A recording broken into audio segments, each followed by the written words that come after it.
আমাদের একজন ডক্টর ইউনুস আছেন।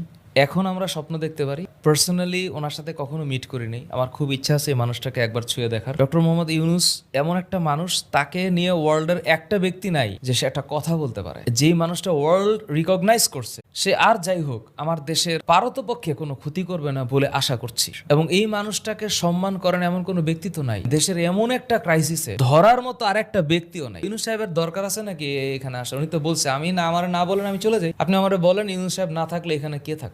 একটা ব্যক্তি আছে আমাদের আইডিয়াল একটা পার্সন, যে আসলে এই জায়গাটাকে হোল্ড করতে পারে। Thanks to doctor Yunus. 84 বছর বয়সের একটা মানুষ বিমান থেকে ফ্রান্সে করে আইসাব, যেদিন আসলো সেদিন আইসাব গণভবনের শপথ, পরের দিন মন্ত্রণালয়। একটা এনার্জি, কত পার্সেন্ট এনার্জি থাকলে একটা মানুষের পক্ষে এটা সম্ভব? আল্লাহ তাকে এই জাতির জন্য ভালো কিছু করার সুযোগ দিক। তবে এই জাতির উচিত হবে ওনার কাছ থেকে ভালো কিছু প্রত্যাশা করে ধৈর্য ধারণ করা এবং ওনাকে কাজ করতে দেওয়া। ভালো হবে এটা আশা করা যায়, এটা আশা করা যায়।